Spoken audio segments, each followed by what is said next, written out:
Hello, fellow YouTubers. Once again, this is Vincent from Team NobleDefense here with you for a Win Dark deck profile. This deck does include Dark Simorgh and Dark Armed Dragon, and I'm just gonna basically show you what it can do. It does its job. It's pretty good. And we're gonna start here with the monsters. Okay. First, we have Ancient Lamp. He's an underestimated card. It, whatever you want to call it. I think it's a he. Okay, what this card does is when it's face down in defense position, obviously, so when it's like this, and your opponent attacks it, say your opponent has two monsters and they attack, with regardless of what it is, that monster must attack its friend instead. And you are not the one who loses life points here. Your opponent loses life points for the difference. So say they have, let's just say, because of the first two cards off the top of my head, they have Stardust and Red Archfiend.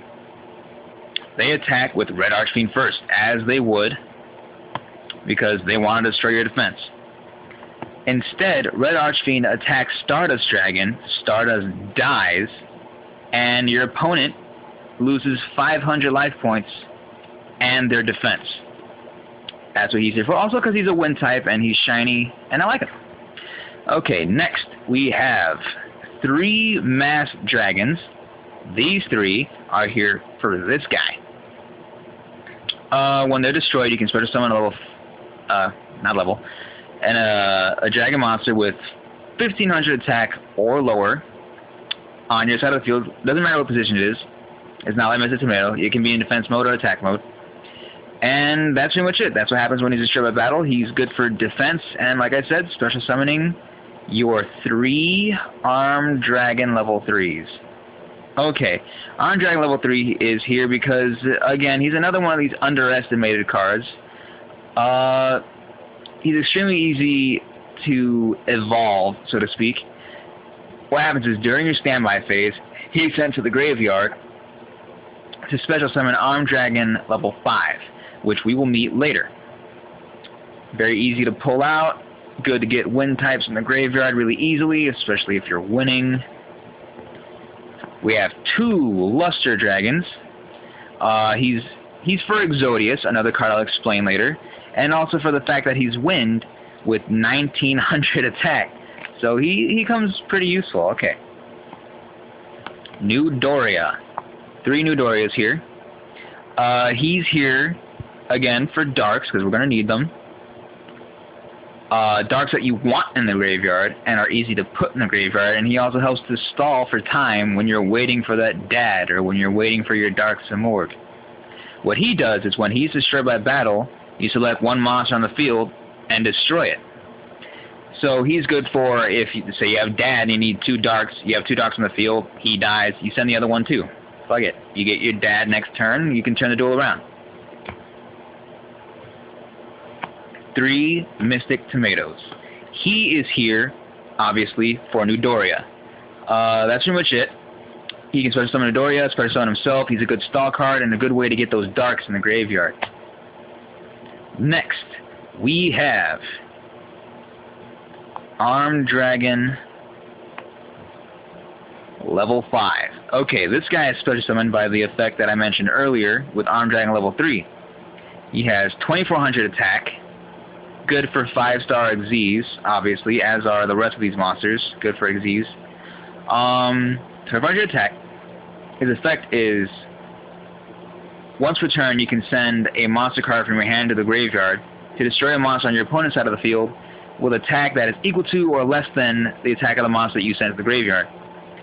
Also, if he destroys a monster by battle, you can special summon Armed Dragon level 7, but this deck does not run Armed Dragon level 7. But it's really easy to swarm with these guys. It's easy to get them out. Also, he's that good. He's a wind type, so you know if he dies, you don't got a field to bag when you get Simorgh. Exodius, the ultimate forbidden one. He is here instead of Pot of Avarice. He's another one of those cards that I think is underrated and overlooked way too often. His effect is he is special summoned by returning all monsters, not 5. Not 3, not 2, all of them, all monsters in your side of in your graveyard back into your deck, and your deck is then shuffled. Also, when he attacks, you can send a monster from your deck to the graveyard.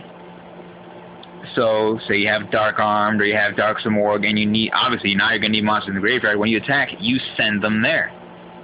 And also, when he dies, he is removed from play. So he doesn't snag up Dark Armed Dragon by adding too many dark monsters to the graveyard.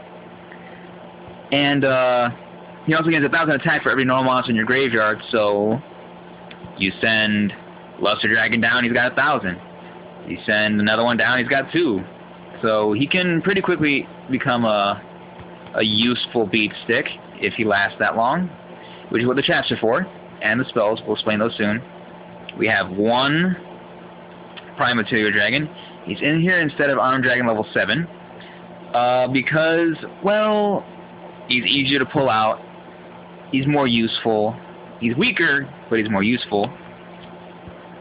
His effect is whenever your opponent activates a card that would destroy a card or cards on your side of the field, you can discard 1 card from your hand to negate that effect and destroy the card. And if you would lose life points from a card effect, you gain the life points instead. So he's really irritating for those chain burn decks that we're seeing now, which are, in my opinion, lame compared to the original burn decks, of which one I have, and slower than them too. So he's pretty good. Okay, we have 1 Dark Arm. Just about everyone knows him, knows what he does. I'll explain him anyway. You can special summon him. You can only be special summoned by having exactly 3 dark monsters in your graveyard. And in this deck, it's pretty easy to make that number 3 and 3 alone. And he can remove from play a dark monster from your graveyard, regardless of, it doesn't matter how many times on your turn, to destroy a card on the field. So it's pretty easy for him to clear the enemy's field. And he's 2800, so he's pretty powerful. He's useful. Next we have Dark Simorgh. He is the main focus of this deck. Simply because he's another one of those underestimated cards that hardly anyone uses now. He's special summoned by removing from play a dark monster and a wind monster from your graveyard. And once he's on the field, he is wind and dark type. He's got 2700 attack, and his effect is, while he's on the field, your opponent cannot set cards, period. So that's no more back cards, no more face-down monsters. It's attack or nothing as long as he's on the field. So he's pretty good and pretty scary. And 1 Red Eyes Darkness Metal Dragon, he got limited, so, you know, 1. And really all you need is the 1. He's actually really easy to special summon for this deck, and he helps get those dragons out for that swarm. Now we'll go to the spells. Okay, we've got 3 MSTs to get rid of that back card. We don't want them solemning our monsters now, do we? We have 2 enemy controllers. This is for adding monsters to the graveyard and for stalling for those bigger monsters. Fissure. For those people that love to swarm you without paying attention to the backfield, it just puts them down. Heavy Storm. For people who like to swarm with a backfield. Card Destruction. For when those monsters just snag you, when you get dead and you don't really need them. Card Destruction.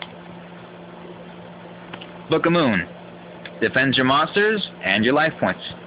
Shrink. Defends your monsters and keeps them alive. Foolish Burial. Puts your monsters in your graveyard.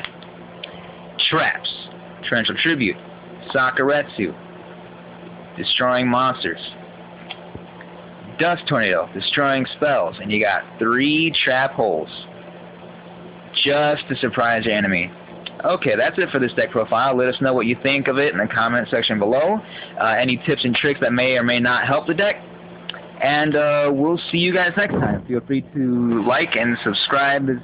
Like this video and subscribe to our channel. And we'll see you next time. Thank you for your consideration. This is Team Noble Defense. We will see you next time.